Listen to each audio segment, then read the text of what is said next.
Hey guys, I'm your host Tara A. Devlin, and welcome to this week's episode of Kowabana, true Japanese scary stories from around the internet. Have you picked up the latest volume of Kowabana, volume 10 yet? If you haven't checked it out yet, do head over to Amazon to pick up your copy right now. We've got creepy curses, human horrors, vengeful ghosts, and much more on display, so don't miss out. This week, we're delving into the strange and often bizarre incidents that occur when dimensions merge. Kisaragi Station is perhaps one of the most famous alternate dimension stories to ever come out of the Japanese internet, but for our first story this week, we're taking a train to another destination. Where? Well, it's certainly not somewhere you want to end up, and for a very good reason. Find out why in Night Train to Another Dimension.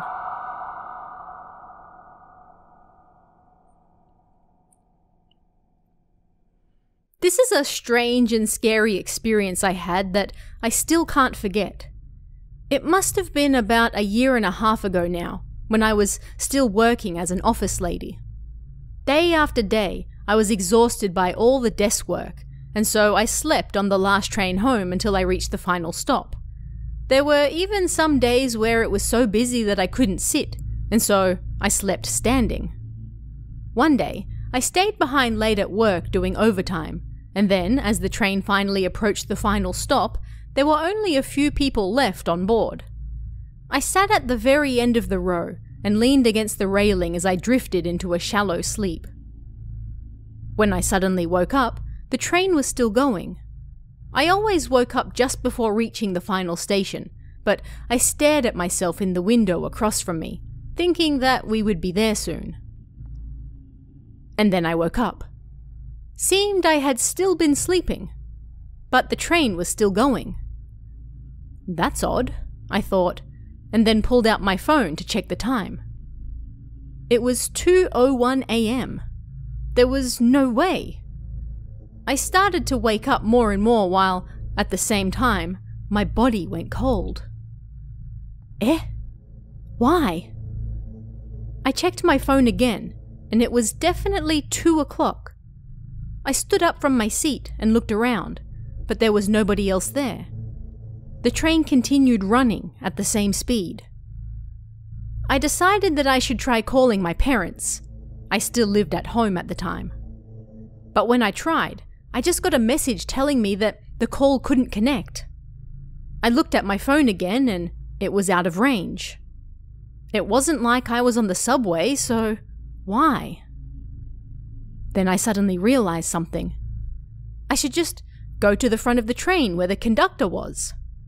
I rushed over and then the train started to slow down as we reached the station. Half in shock, I looked at the station name. How was I supposed to read those characters? Takakuna? Koukuna?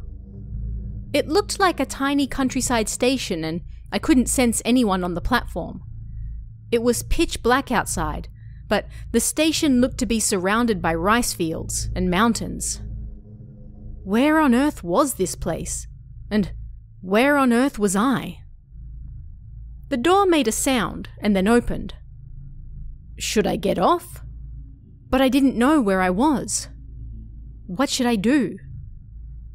Takakuna Station. I had never heard of it before, and while I was thinking, the doors closed in front of me. Then the train picked up speed again. But still, it was better to ask questions first before getting off somewhere strange. I rushed to the front of the train. I passed through several cars, but there wasn't a single person on board. Why was nobody else here? Come on, someone, anyone, please. I was almost at the front of the train when I finally saw someone sitting down. Finally, a person. I rushed over and, surprisingly, it was a boy who looked to be in the lower grades of elementary school. He was absorbed in a phone game or something in front of him. Excuse me? He looked up and, for a moment, his eyes looked surprised. The look passed, and then he asked, "What?" Well, I fell asleep on the train and I don't know where we are right now. How silly of me. So, do you know where the train is heading right now? Sorry, but I have no idea where the train is going. Is that so? But... I do know that you shouldn't be here yet. The train started slowing down. What do you mean by that? If you get off at the wrong place, then... The train stopped. It seemed we'd arrived at another station. I glanced at the name and it was another station I'd never heard of. Shikikusatani? If I get off at the wrong place, then... What? Ah! This is my stop! Hey! Wait! The boy jumped out through the open doors. Sometimes there are people just like you on the train. Wait! I'll get off here too. You can't. But if you really want to, then... Come on. At that moment, I was chilled to my core. It was the first time that expressionless boy had smiled.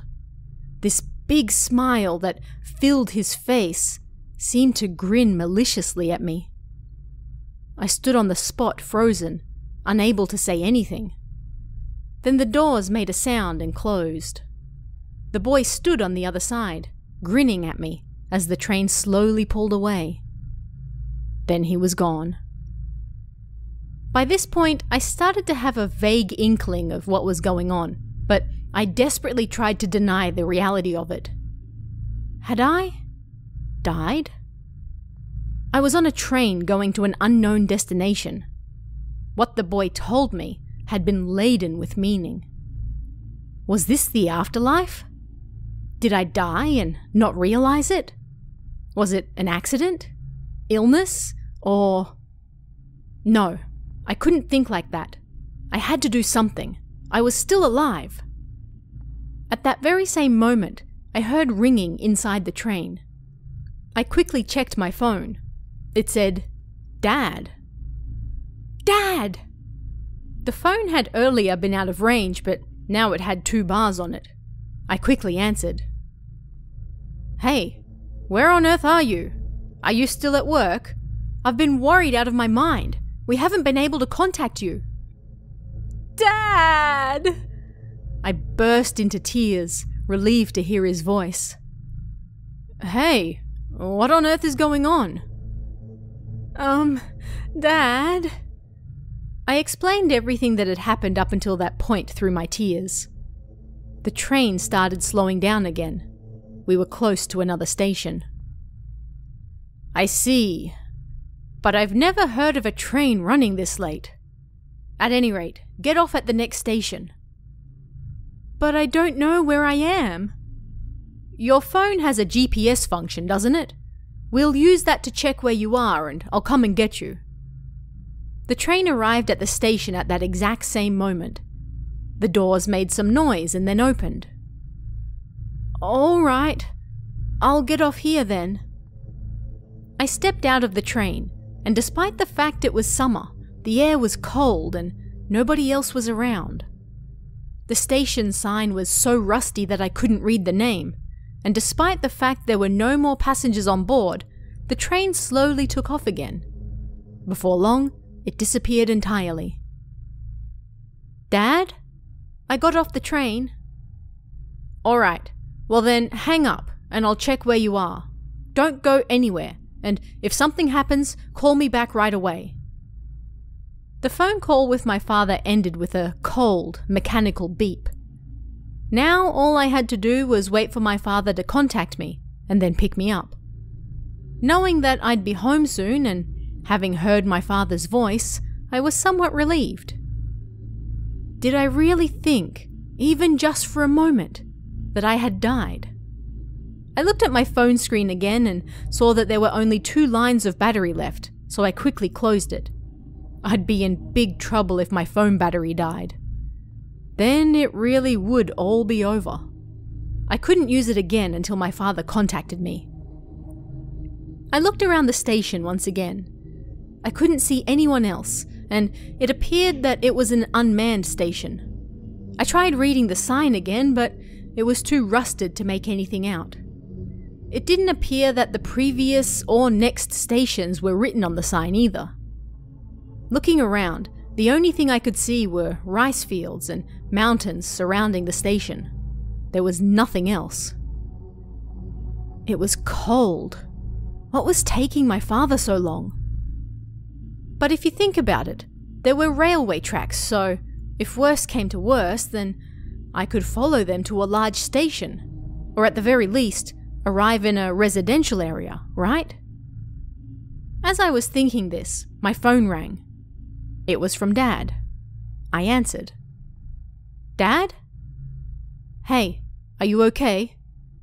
I'm fine, but do you know where I am? About that. Apparently he tried to use my GPS function to find where I was, but it kept giving him an error no matter how many times he tried. As such, he was going to contact the police for me, and he asked me to check if there were any public phones or houses nearby. I told him about the previous stations, Takakuna and Shikikusadani, and he said that he would look into those as well, and then hung up. I looked around, but as expected, I couldn't even find any streetlights, let alone a public phone or some houses. I only had 1 bar left on my battery. My father said he was going to contact the police, but they might think he was just playing a prank. I didn't expect he'd find much from the station names, so I thought that maybe I should just start walking a little. At the very least, until I found a house somewhere. After debating it for a few minutes, I decided to walk alongside the railway tracks. I sent my father a message to let him know what I was doing, and then I started walking back towards the previous station. I must have walked for close to an hour, and I still hadn't found any houses. I thought about turning back, but I really didn't feel like returning to the same spot again. Every now and then, I could feel eyes on me from behind. I was too scared to turn around. But what concerned me even more than that was the fact that I hadn't reached the previous station yet. The stations weren't that far apart, and reaching it by foot shouldn't have taken so long, and yet there was no sign of it anywhere. The railway tracks felt like they went forever, on and on without end. I was so tired. My legs hurt, my emotions were frayed, and on top of that, the loneliness I felt made me fall to the ground in despair. I just wanted to go home. Dad. Mom. How long did I sit there for? Next thing I knew, there was a light far in the distance. What was it? It gradually got closer and closer. I soon realized it was a car. Dad? I stood up and waved my hands desperately.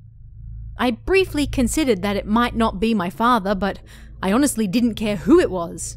I kept waving my hands anyway. The car approached and then pulled to a stop. No doubt about it, it was my father's car, and as expected, it was my father who stepped out of it. Dad! I ran over and hugged him before I could stop myself. You're okay now, he said in a gentle voice. My heart filled with relief.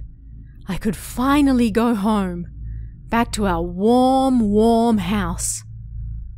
You must be cold. Come on, get in the car. Yeah. We got in the car and he told me about what had happened up until that point. First, he contacted the police and told them what was going on, but of course, they didn't take him seriously. He gave up on them and kept trying the GPS over and over again, and just for a moment, it showed where I was.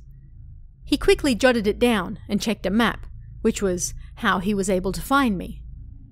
But that was the only time he was able to get it to work, and even when he tried again and again after that, he just got an error. But the important part was that he knew where I was. A certain location in a certain prefecture. the prefecture next to where we lived, which meant that the train had taken me to the next prefecture over. And those station names you told me, he continued. Apparently they're not in use anymore. That line was abandoned long ago. With all of the pent-up exhaustion, I was suddenly very sleepy. Is that so? You don't seem very surprised. I don't have enough energy to be surprised anymore. But what about you? Do you actually believe me? It doesn't matter whether I do or not, because you were actually there. Maybe that train that no longer has any passengers called you to it. Maybe. I was so tired. I could feel my consciousness fading. A loud noise woke me up. It was my phone ringing. Half asleep, I pushed the answer button. Hello? Who's this? Hello? It's Dad. I finally found where you are. I'm coming to get you now. Huh? What? Like I said, I know where you are now. I'm coming to get you, so don't go anywhere. A chill ran through me. I looked to the side, and my father was driving the car. And then the call ended. The battery had run out. I stared at my father for a moment in silence. Dad? Hey, Dad? He remained silent and showed no expression on his face. I looked out the window, and all I could see were trees. We were supposed to be heading towards the city, so why? Where are we going? He didn't say a thing, just kept driving in silence. It was then that I realized something important. It took over an hour from our house to reach the next prefecture by car. It had taken him about an hour to come and get me after our last phone call. But before that, he spoke to the police and checked the GPS over and over again before finding my location on a map. Could he really come to get me so fast then? Was I wrong? But even if I was, something about him was clearly off. Dad, can you stop the car for a moment? He muttered something. We have to go quickly. It's my fault. I got chills. That wasn't my father's voice. It was low, like a growl. If you get off at the wrong place. Those words came back to mind. It wasn't my father next to me, and if we kept going, then we'd end up somewhere strange. I had to escape. I had to get out. It was all I could think about, and as the car slowed down to turn a corner, I readied myself and jumped from the car. When I woke up, I was lying in a hospital bed. It seemed to be the city hospital, and according to the doctor, a passerby found me lying on the side of the road in the mountains and called an ambulance for me. I called my parents, and this time they came to pick me up for real. Strangely, when I asked my father about what happened the night before, he said he didn't know anything about it. We hadn't spoken on the phone, and he'd heard that I was spending the night at work. Who on earth was that person pretending to be my father? Who had I spoken to on the phone? And who was that boy, and what was that station? Even now, I still have no idea, and in the end, I don't think I ever will know either. Memories are strange, fickle things. Have you ever remembered something only to find that others remember that same event slightly differently? Well, what if you remembered something entirely different that nobody else did? That's what happened to the young man in this next story, and now he's not sure if he's even in the right world anymore. Find out why in my memories don't match.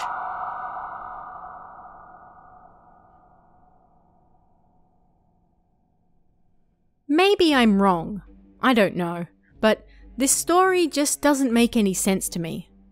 For some reason, pretty much all of my memories of my childhood are gone. I was hoping that if there was some kind of trigger, that maybe I might remember them, but I haven't been able to. But even so, the things that I do remember, I can remember all of the finer details, so it's strange, and I've realized that a lot of my memories up until high school are just gone. But then, when I talk about the memories I do have with my parents or my older relatives, they tell me that that never happened, that I'm remembering it wrong and things like that. They won't hear me out at all. Like, when I told them about something I remembered from the past, they would look at me with a screwed up face like, that never happened. Of course, there are some memories we share in common, but there aren't that many. And so, I've been starting to wonder if it really is just me. Like, one time when I was walking down the road, I saw an izakaya bar that had been there for 10 years undergoing renovations. I asked a neighbor about it, but they were like, "What?" And that was when I learnt that it was soon going to be an izakaya. Before that, the lot had been empty for many years. Yet in my memories, that izakaya had already been there for at least 10 years prior. Then, when I asked about the name of this future izakaya, it was the same name that I remembered for the one that already existed in my memories. It could just be that I'm remembering things wrong. This happens sometimes, but I think people around me find me strange and don't want to talk to me because of it. That's also why I naturally stopped talking at family gatherings, because I was scared that my parents or other family members might think I was strange. As for my parents, when I was 7, my mother made the mistake of backing up on a rainy day when the windshield was being pelted by heavy rain, and she crashed into my father's car parked behind her, which injured her badly. She was covered in blood, and I remember both that and the sight of my father panicking so vividly. The ambulance even came to take her away. And yet, neither of my parents remember such a thing happening. They said I was probably just mixing things up. Children have a habit of doing that with their memories, and at the time, I agreed with them. But that incident with the izakaya was different. This is something that happened just recently. In addition to the izakaya, there was another building that was supposed to be there, but wasn't. It turns out that this building did once exist, but it was before I was even born. I have these kind of mismatched memories all the time. But I have a memory of something that may have triggered this. But it's like, what? And maybe it's just me that's weird. When I was 20, I was walking through the shopping district when I saw something strange coming towards me from the other side. But the thing is, I don't remember what that strange thing was. I can't remember what it was that I saw. What I do remember is feeling dizzy, but I just stood there on the spot as it came towards me. I probably annoyed the other shoppers, but anyway. When you take a photo of something that's moving fast, it looks kind of blurry, right? Sorry, I can't explain it very well. Do you get what I'm trying to say? That was kind of how everything around me looked. This dizzy feeling didn't even last for a minute, but then it passed and I walked home like normal. I still wonder what exactly happened that day, but it all started after that. My memories no longer matched my surroundings.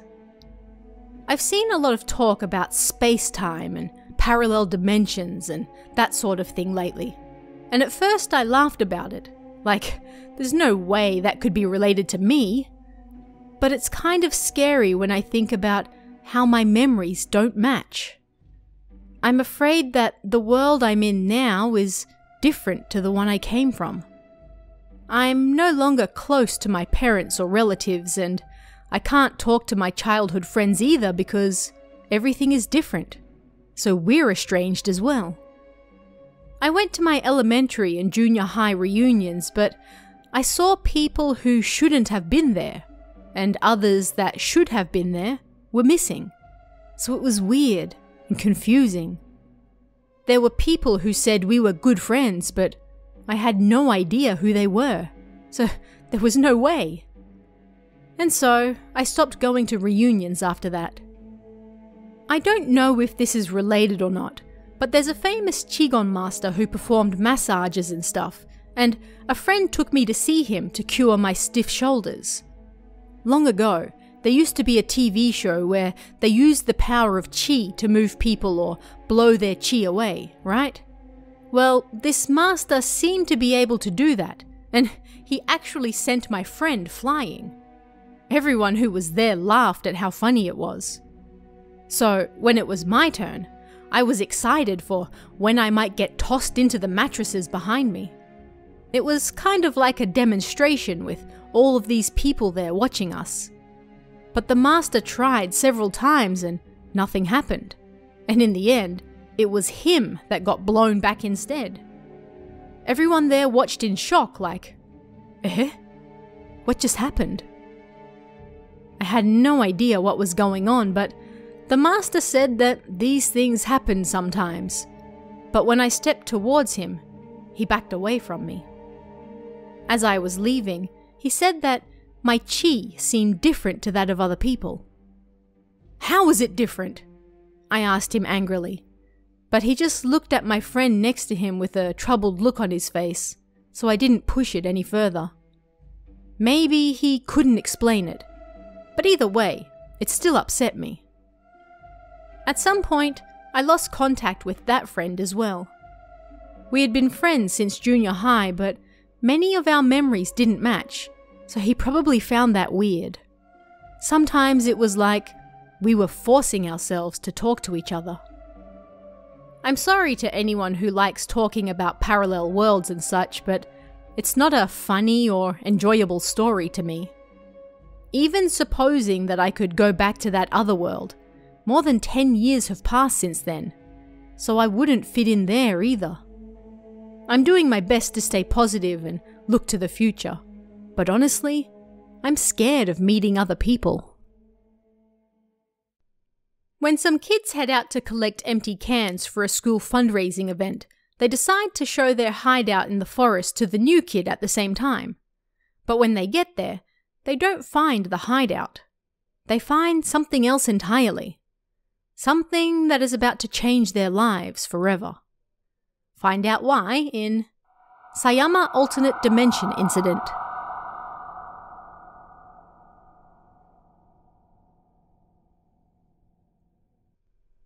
About 20 years ago, when I was in the 4th grade, I transferred to Fujimi Elementary School in Sayama City, Saitama Prefecture. You can look it up on Google Maps. It's right there. So, at this school, well, maybe it was only popular in Saitama at the time, but each semester we had an event where each class collected empty cans. Maybe they were used to buy wheelchairs or make donations or something, I'm not sure. But anyway, this was an event we had. I used to live in Higashimurayama in Tokyo, and I don't remember doing such an event there, so maybe it was just in Saitama. Each class would compete to see who could collect the most empty cans, and each morning, students would bring the cans to their class and then put them in like a recycling box at the front of the room while the other students waited.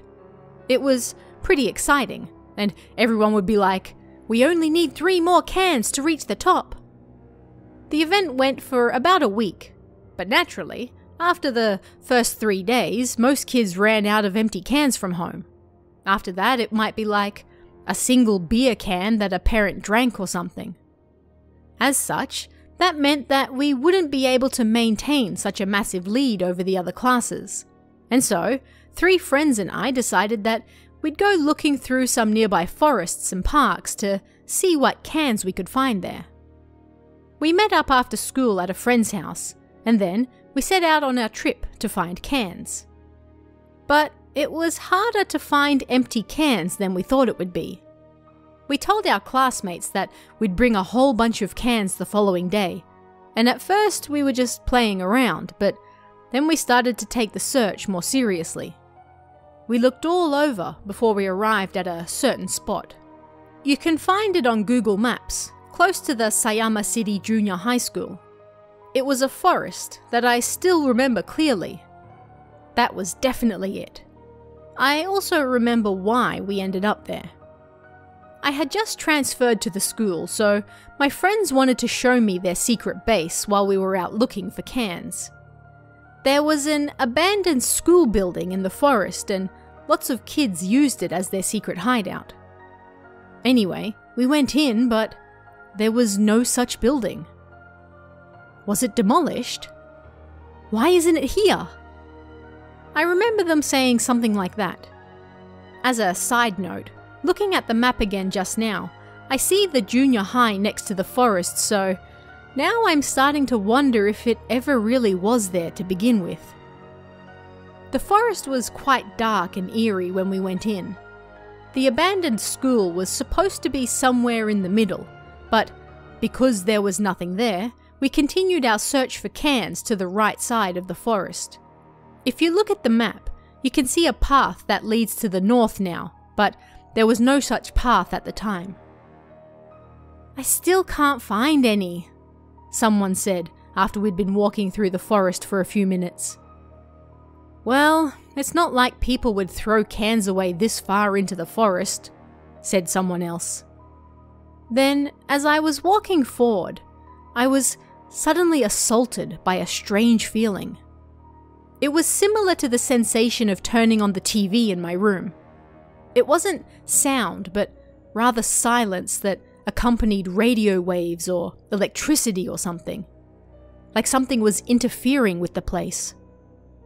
The other three seemed to sense it as well, and they all went pale. "What the hell? That was weird," one of them said, and started walking ahead of us. We quickly followed so as not to be left behind. I remember thinking that if he left us behind, then we would die. That was how afraid I was. We walked for another 20 or 30 seconds, and then we found ourselves suddenly out of the forest and in an open area. There was no way we could have suddenly cleared the forest. It should have been there, but it was suddenly gone. But in front of us, we found a row of old one-story houses. All of the curtains in them were closed. They all looked really old, and there was something strange about them.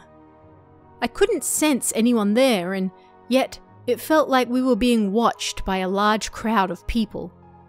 The air also felt oddly dry, like we'd been sucked into an old photograph, and the air wasn't of this world. I can still remember that feeling even now. War? I remember my friend said something that didn't make much sense. Nervously, the four of us walked forward. I still don't know why we did. We were scared, so we should have run away. But we went forward, and there really was something strange about the place. The color of everything was pale. It was like I just said, like we'd been sucked into an old color photograph or something. Not just the buildings, but the sky and everything was strange too. We walked and walked, but all the houses looked the same. The curtains were closed, and it felt like people were watching us. And the color of everything was so strange. I was so afraid that I was ready to run away by myself. But then I heard the voice of an old woman come from somewhere out the back. She sounded just like a yokai. "Who's that out there?" the voice said. It sounds just like a cheap ghost story, but I still can't get that voice out of my head. It was like it was right there, in my head. The four of us screamed and ran. We ran in the opposite direction that we'd come from, and then when we looked up, there was an old lady standing there holding a sickle, like the type they use to cut grass. Ah, we're going to die, I thought. The old woman's face looked just like a Hanya mask. We dashed past her, but she didn't do anything. We're saved, I thought, and didn't even question it. We screamed all the way back to our bikes, and then the three of us got on and rode away. My face was a mess from crying. We stopped by a nearby toy shop called Ponyland that has now gone out of business. It was a bright location and we wanted to be around other people at that moment. Two things happened after that. First, Owata-kun, who ran away with us, broke his right hand. The bone was sticking out from the base. This probably happened as we were running away. There was a big panic and I think a housewife who was passing by called an ambulance for him. He hadn't noticed it himself, but I was surprised that he could ride his bicycle like that. Second, there were only 3 of us. 4 of us had gone, but Izutsu-kun wasn't with us. He had never been there to begin with.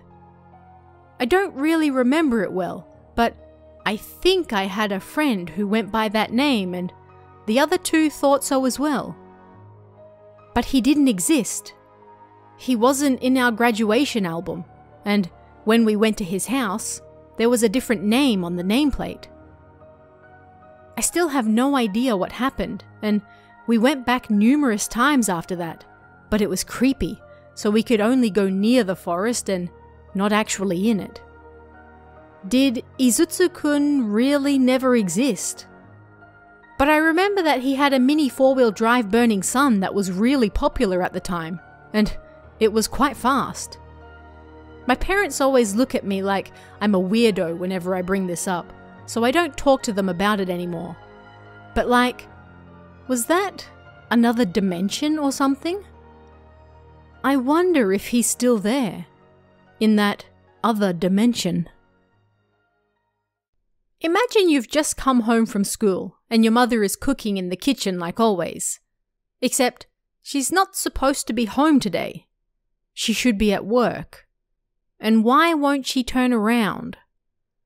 Is that really your mother? Or perhaps someone or something else? This is the dilemma a young man in this next story faces, and the truth is perhaps not something he could have ever expected. Find out why in Mum in the Kitchen.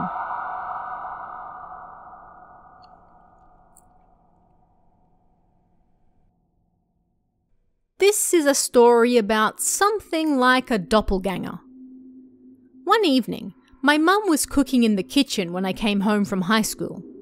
I wasn't a member of any clubs, so it was usually around 6:30 p.m. when I got home. Of course, it was normal for my mother to be making dinner, but she also worked part-time 3 days a week and didn't get home until after 7, so I didn't expect to see her there. That morning, she said she had work. So did she come home early? "I'm home," I said, and then went to my room to get changed before heading to the living room. I laid down on the couch to watch some TV. "Welcome back," my mother said from the kitchen without turning around. I lived at home with my parents and younger sister.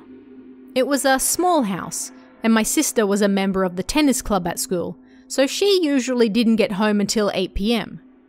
As for my dad, he was a traveling salesman, so we usually only saw him in the mornings. There were 4 cream dorayaki sitting on the table in the living room, with a note that said, 2 per person max.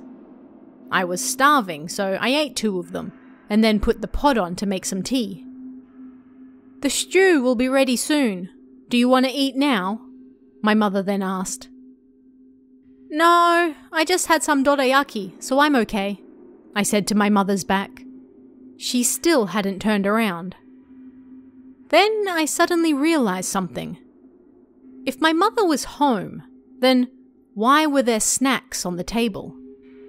I always went ahead and ate my sister's snacks as well, so there was no way Mum would leave them out if she was home.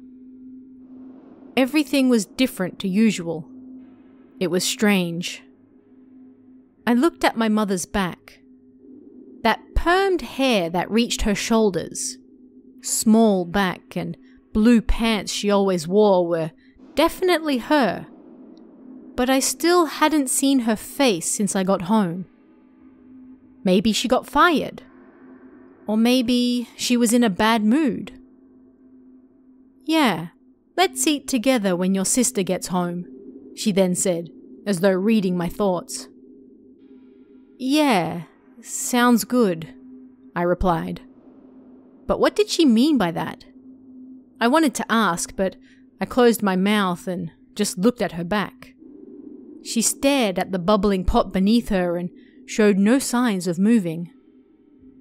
Was that woman cooking in the kitchen actually my mother? Should I check her face? But what would I do if she really was a different person?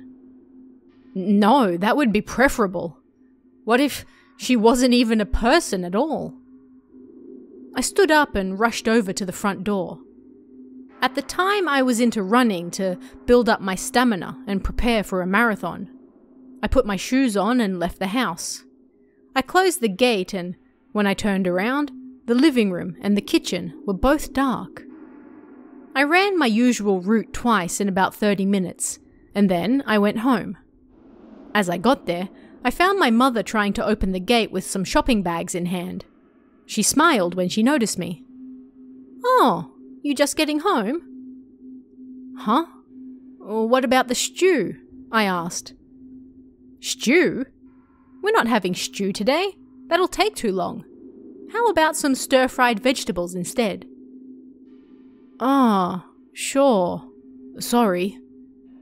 We went inside. The house was dark and we walked down the dark hallway to the kitchen. There was nobody there. We turned the lights on and it looked just like it had when we all left that morning. Sometime later, both my sister and I moved out to attend university in other prefectures.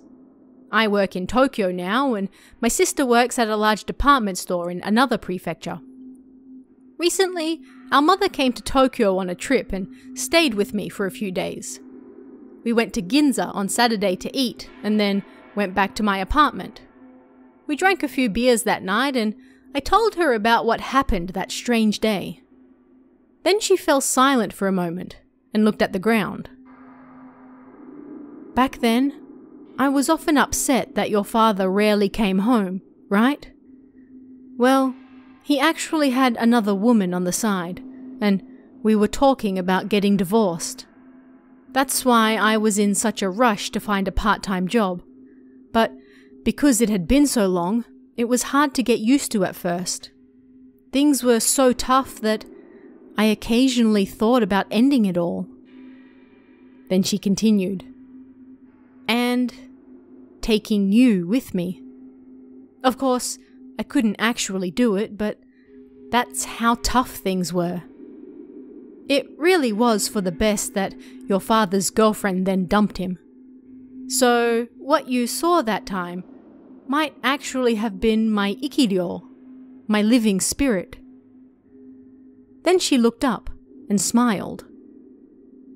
"And so, as strange as it sounds, I don't think it was my mother's living spirit that I saw cooking in the kitchen that time, but it was actually her. It wasn't like she left her job to cook, but at that time, there were two versions of my mum in town at the same time.